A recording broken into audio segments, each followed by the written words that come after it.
We all pot down here. We all pot down here. We all pot down here. Little solace comes to those who grieve when thoughts keep drifting and walls keep shifting, and this great blue world of ours seems a house of leaves, moments before the wind. Mark Danielewski, House of Leaves. Welcome to We All Pod Down Here. I'm Dan. And I'm Brittany. And this week we're going to do something a little different. Instead of reviewing a movie, we're just going to give you some recommendations of some TV shows and a couple other things that have been interesting in the world of horror lately. Yeah, just kind of stuff that we might not dedicate an entire episode to. Maybe something that's going to be a little too much for a whole episode, so we just kind of want to, like an honorable mentions kind of thing. Yeah, but first, I do want to take a moment to thank Astonishing Legends.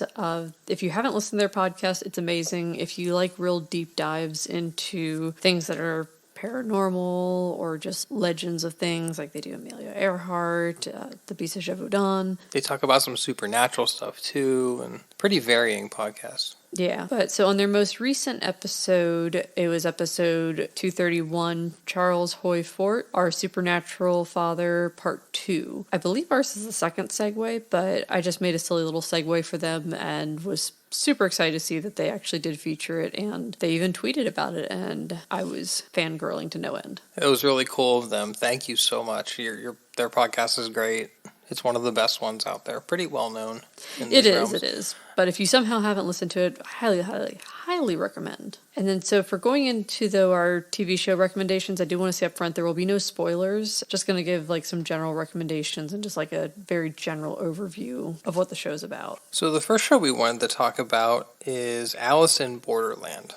Now this is a show that I've been wanting to watch for a long time. I'm really glad we got to it, and even exceeded my expectations, which were really, really high. Yeah. It's a Japanese show. Its basic premise is three friends are just hanging out, running around Tokyo. They're all kind of down on their luck in some way. Yeah. The one has a really dead-end office job. The one is just kind of has really directionless in their life. The main character is very directionless. Yeah, just plays video games all day and doesn't really do anything else. And Dad kind of looks down on him. Yeah, brother's kind of the high achiever of the family, and he's just kind of the outcast. The one guy kind of works at a dead-end bar and gets beat up because he's dating the owner's daughter. Yeah. So, but basically they go and they're messing around the real famous intersection in Shibuya, and while they're there, something happens, I forget what exactly, that they are running from like the possible police. They're running around in traffic. The traffic lights go and the walk signs are off, so you're supposed to be out of the crosswalk, and they're running around in the middle of the crosswalk, cars are coming and stuff like that, police start chasing them. They run into a bathroom and they're hiding in there for a moment. And then all of a sudden the lights go out and everything goes dead silent. Now, if you've ever been to Tokyo or even seen videos of Tokyo, Tokyo is not silent in any way, shape, or form. It's like New York, it's very loud. Loud, busy, a lot going on. I mean, not loud, like obnoxiously loud. It's just a lot of people, a lot of things going on. So just general, just city noise, I guess. Much cleaner than New York. Yeah. Don't hear a lot of horns honking, though. Nah. Don't get a lot of that. Nah. Because it's viewed as a little rude. Yeah. So everything goes out and then they come out and there's just like everyone's fucking gone. Like it is so bizarre to see this. And even just like seeing it, I'm like, how the hell did they get all these people to be not there during this time? I'm sure it was filmed like not there, but you know what I mean? Yeah, it was really eerie because you don't see any part of Tokyo typically like that, even at night. Yeah, so they're trying to figure out what's happened, like where everyone has gone, if they flipped into another dimension, which I'll tell you, not a spoiler, but just as of right now, we don't fully know what's going on. Yeah. Because there's next season's coming out later this year, but... Now, the manga is out there. It is complete, so you can check the manga out. It's supposed to be really good. I really want to read it. It's a good comparison kind of to Squid Game. It predated Squid Game by a little bit. Good comparison also to like a film like Battle Royale, kind of. In a way, it's like you're fighting in a game for your survival, but it's a real crazy twist, and it's a real mindfuck in a lot of ways. Yeah, so basically the premise, though, is that three friends are now basically possibly fighting for their lives, and they have to play games that are very deadly and basically figure out puzzles for some of them. Some of them are, they call it like a game of the heart, where they have to like make like really heartbreaking decisions. Think about it, it's symbolized by a deck of cards and the suits of cards. And Yeah, so things the like that. higher So, it like, is, the more difficult it Yeah. is. And each suit is a different kind of game. I don't want to go too deep Yeah. into it. I think we should But- leave it there. But this show's phenomenal. It will tug at your heartstrings. It will freak you out. It will make you feel run the gamut of emotions, really. I gasped a lot. Yeah. There was a lot of me going, There's a lot of shock. yeah. And the story is really well written, really well told. It's visually just spectacular. Yeah. So moving on from that, though, in that same realm of Asian horror being better than American horror, we also have Sweet Home, which is, both these shows are on Netflix, by the way, if I didn't mention that before. Sweet Home is also based on, it's not a manga because it's Korean. It's they call it a webtoon officially, I think. I don't know. I'm sure there's another more technical name for it, but essentially it's an online cartoon. Yeah. And you can check out the cartoon on the Webtoon app. It's pretty cool. It's free. You can kind of watch it in phases if you don't want to pay for it. You can watch read the first 14 for free, I believe, and then you can read one a day from there. Series on there are really long. It'll take you years to read if you do that. You can also buy it too, but it is free and accessible. Yeah.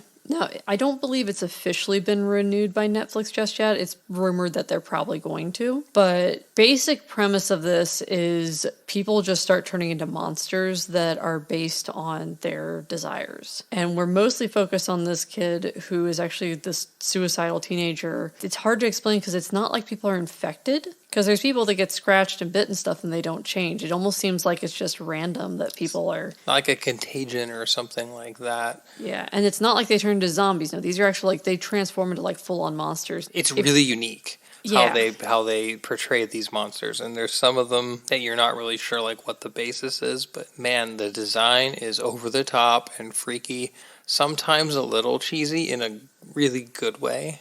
It reminded me of like early 2000s video game graphics in some capacity, like Yeah. Resident Evil, but also something more in the vein of Silent Hill. Yeah. It's a kind of a good amalgamation of some like there's a few monster designs that reminded me of certain things from both of those properties. Yeah. But unlike the film and most versions of Resident Evil that are outside the video games, this was really good. Yeah, it was just, I keep thinking about it, and the music in it is just like top fucking notch. Yeah, the music's really an earworm. Yeah, so again, another one we highly recommend. It's absolutely fucking wild, and like I said, please, for the love of God, Netflix, renew them, because it's too good not to renew. Yeah, agreed. It's, if you like monster horror, if you like stuff with a really crazy, wild, over-the-top story, and a lot of characters that you're going to really become emotionally invested in throughout the story. A lot of twists and turns. It's phenomenal. We cannot recommend that enough. Yeah.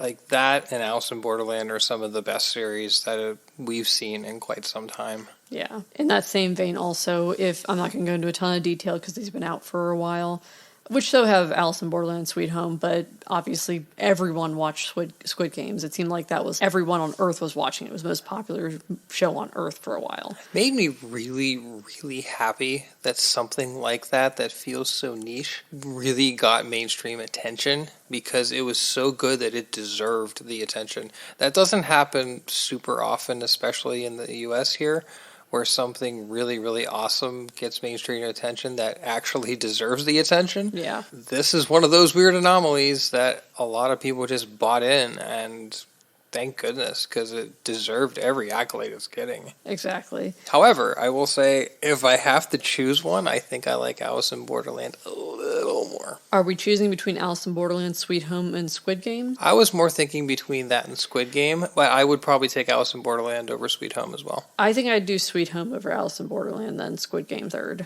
Just because I get such a kick out of the whole monster thing, and just I like the puzzle and the psychological elements. Oh, for sure. And really, like, we're talking about, these are rated like A+++, A++, A++.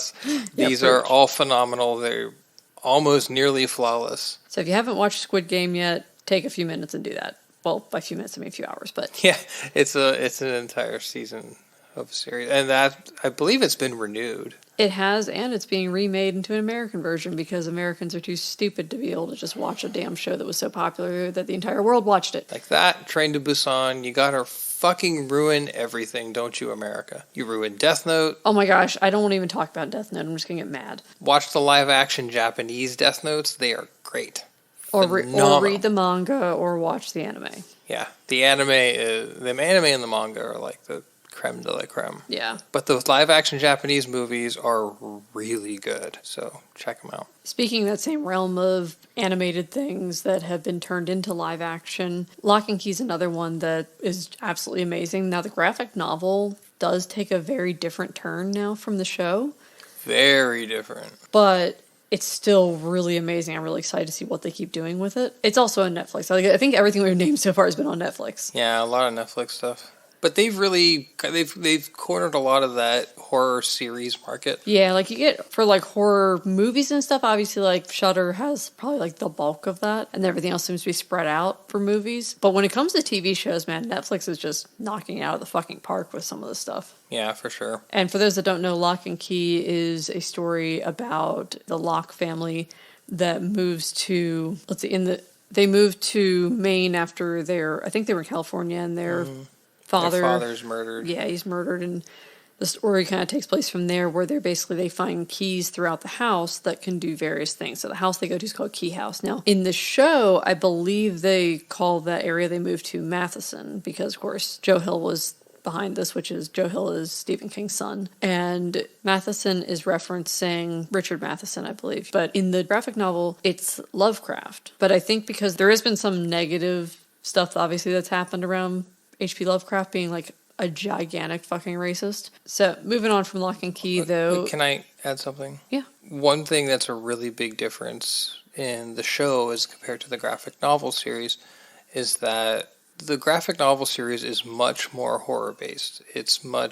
A lot of the things that happen are more in the horror realm darker. of things. Yeah, much darker, much gorier, much more explicit. So, and the TV show is kind of watered down a little bit from that.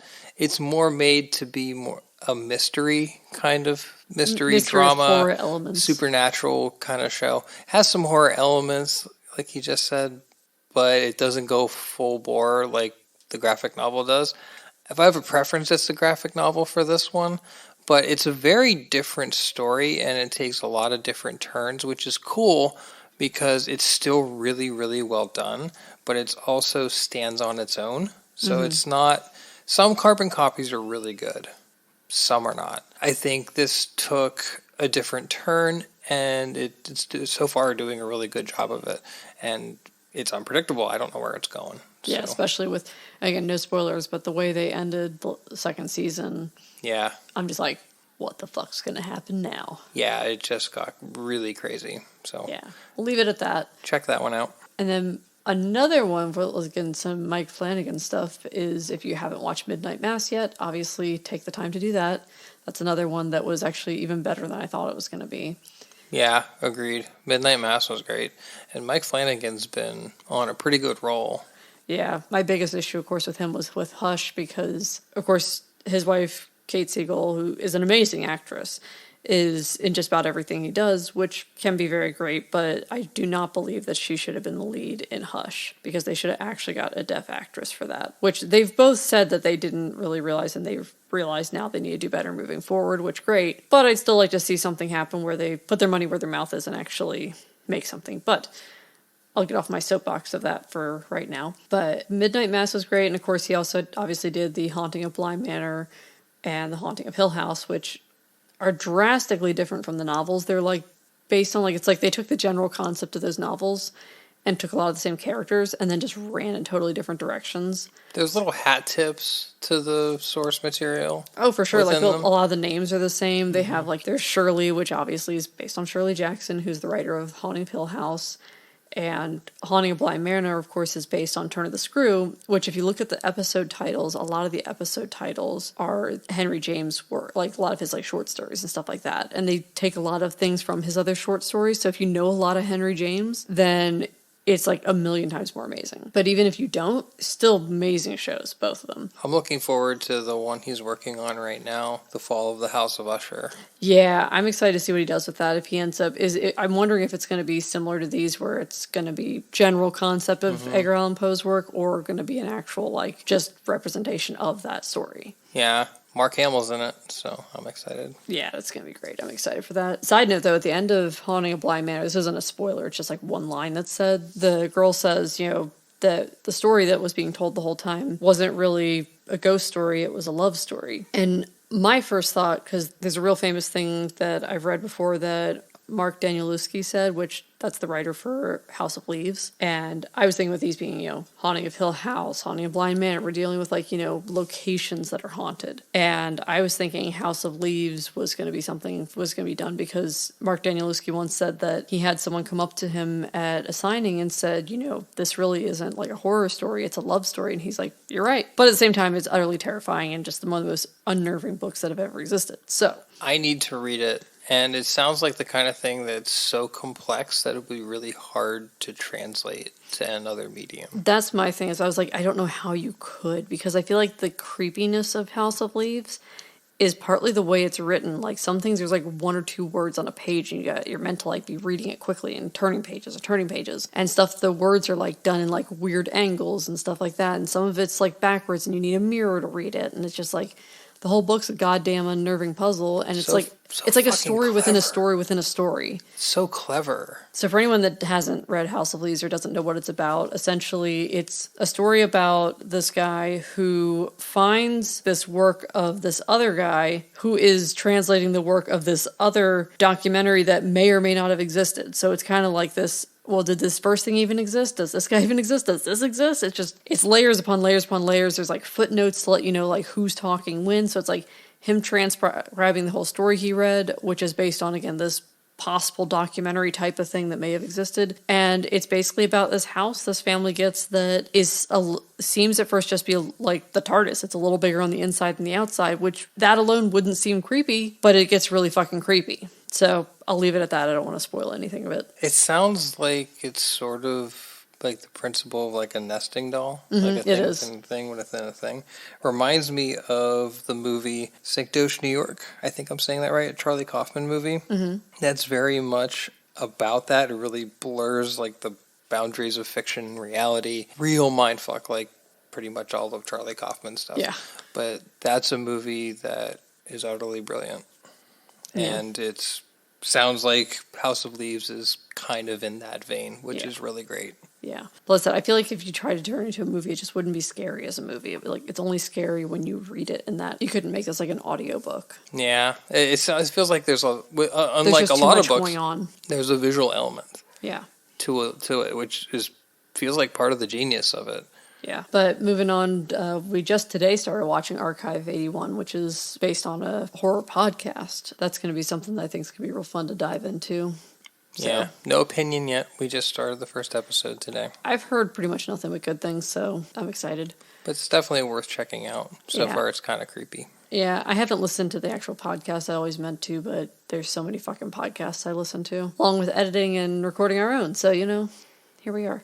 Yep. So up next, we're going to be watching All of Us Are Dead, which is a TV show that's, from what I've grasped from just seeing the commercials, it appears to be just a school that, while school's in session, I guess, zombie apocalypse breaks out, and now these kids are trapped in the school. Yeah, the school is essentially ground zero for this zombie breakout, and the students are trapped, and they're trying to survive. Yeah. It's a Korean series, and it looks really, really, really good. Yeah. Other one is Kingdom we need to watch. Yeah. Kingdom, actually, there's a series and there's a Japanese movie as well. And they're working on Kingdom 2, a sequel to the Japanese movie right now, which looks like there's a New Japan Pro Wrestler in it. Ooh. Which is cool. Togi Makabe is a picture of him in it. Oh, nice. Yeah, I was just reading about it earlier today. So I would love to check out both. Yeah. Also, with other things that are up and coming, is Stranger Things Season 4 is going to premiere on May 27th. Fucking finally. Right? And a lot of unanswered questions there. Man, we could do a whole couple podcasts on that. I know, right? But yeah, that's one of the most popular series going right now. Totally understand why. Yeah. Hooked me right on the first note of the theme song. Yeah.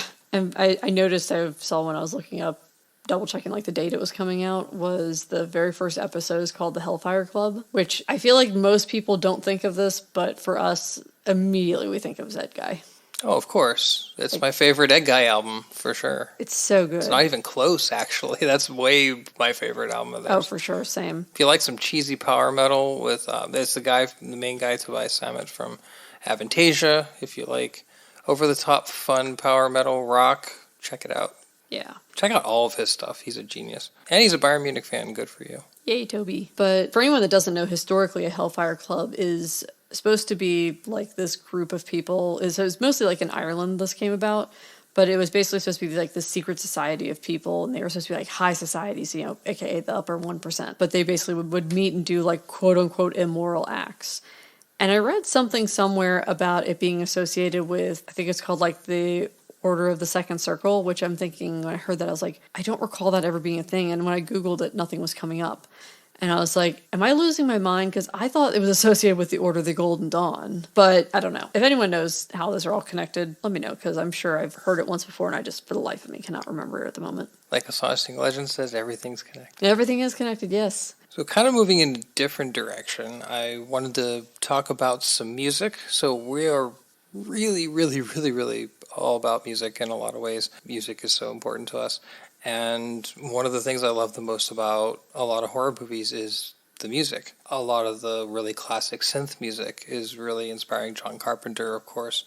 And there's a French artist named Carpenter Brut, who I've been a fan of for a really long time. Has done a lot as one of the most well-known artists in synthwave right now. And Carpenter Brut came out with a new album not too long ago called Leather Terror, and it's a part 2 of a trilogy. It's like a slasher trilogy. It has a really cool story. I'm not going to go into it completely, but take a look at it. It's really, really cool. Absolutely brilliant album. It's big contender for album of the year for me so far. It's going to be end up top 5 for sure. It's so good. If you like horror synth music, this is totally for you. You cannot sit on this one. Listen to it like now.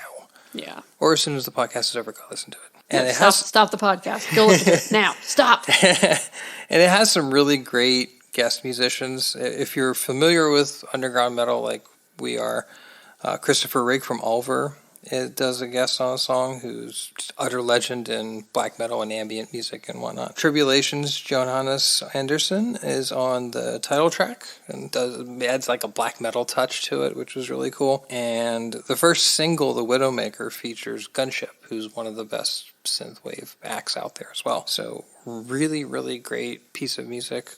Get it now. You've probably heard me listening to this album 100 times. Yeah, I'm not complaining, but yeah. And it's so good. And keeping with the Carpenter Brut theme, they also provided the soundtrack and were a really integral part of the film Blood Machines that originally came out like September 2019. We recently watched it about a month or so ago. It's on Shudder, so you can check it out on there. It's in 3 parts. It's totals about 50 minutes or so. Very eclectic, kind of sci-fi horror kind of thing. Really well done, very artsy in the best way possible. And of course, Carpenter Brut provides the soundtrack, which is just an absolute earworm. Oh yeah. Definitely recommend checking that out. And then also, for things that are kind of going in a different direction, I've been reading The Cabin at the End of the World, which is by Paul Tremblay. It's such a good book so far. I'm only like 50 pages into it, but if you like, more like the Stephen King-esque kind of stuff, Paul Tremblay's great. Other book that came out, I want to say last year, was Grady Hendrix's book, The Final Girl Support Group. And that's one that you got me as like a pre-order. I still haven't read it yet, but it's sitting up there on my shelf in my to-be-read pile, which just keeps growing. But definitely recommend that. So if you haven't had a chance to read any of Paul Tremblay's work, like A Head Full of Ghosts, Disappearance at Devil's Rock, Survivor Song, all those are good ones to check out. From Grady Hendrix, some of the stuff that I've read some of his stuff before, like I've read My Best Friend's Exorcism and Horror Store, which Horror Store needs to be turned into a movie because it would be so fucking fun. It's basically a haunted IKEA. I mean, that's all you need to know. It's a haunted IKEA. I mean, there's nothing else that needs to be said about it. It's wonderful. So he has such a good I mean, you got a good cafeteria there. You're all set. Exactly. And he has a book that's also based on like a heavy metal group, and like he contacted a bunch of people that he knew that were like really into metal to make sure he got like a lot of the references right. So if you like metal like we do, that's another great one to check out. But I think wrapping up here, the only other thing I wanted to mention was that apparently Walking Dead just did their mid-season finale on April 10th. We are so fucking behind on that show, so I can't tell you if it's good, bad, or indifferent at the moment. I can tell you that we finished the comic like a couple years ago, and it was amazing. Yeah, the comic was great. The show kind of started getting a little monotonous and creatively got kind of in a dead end in some ways. So we stopped watching it about... right around the time the Whisperers were going to come in. Yeah, this was probably a couple seasons ago at least. So we're going to catch up on that at some point, but for those that didn't know, this is the final season. I think it's supposed to start up back in like the fall of this year, like I think August or September. Yeah. So if you want to catch up, and because we need to catch up and just try to finish that up just to say we finished it. Yeah, I want to finish it because I mean I really enjoyed the story for a lot of it. It's just kind of... it's just there's no way they can end it anymore like they ended the comic. No. And I will tell you why in case you haven't caught up on the show or didn't read the comic. But quite shocking.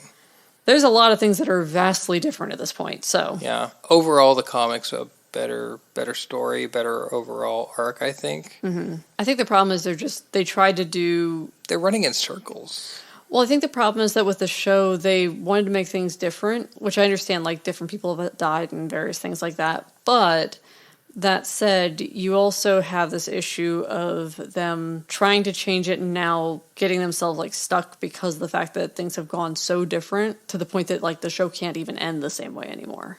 Yeah. Well, when we were watching it, Rick was, like, taken off in a helicopter, and he was total off the show because Andrew Lincoln left the show, and I don't know if they're going to bring him back in any capacity. I think that he's supposed to be probably coming back for the end of it, but I mean, he might be back now, and I don't even know. Yeah, so that's true. Don't trust our word on any of this. It's how far behind we are on this. Like I said, I was so fucking excited for the Whisperers, and then we just stopped watching, so I was like, yes, the Whisperer War is one of the best arcs, and I was all excited, and then I just, stopped watching. Yeah. We'll catch back up at some point. Yep. But with that, I think anything else you want to recommend? Because I think that's everything I can think of at the moment. Listen to Carpenter Brute, and listen to Perturbator too, and Ghost. They're kind of like the big three of dark horror synthwave, and they're all phenomenal. Can't get enough of them. Yeah. And then I guess also we'll say for next week, we're going to, if you want to watch a movie before our episode next week, we're going to be watching, do you want to call it just Alive? Hashtag Alive? I guess hashtag Alive. That's #sign Alive. #sign Alive. That's I've always known it as the # throughout my entire life. Pound or number, either way. And when people started calling it a hashtag, I'm like, no, it's the #, you fucking cretins.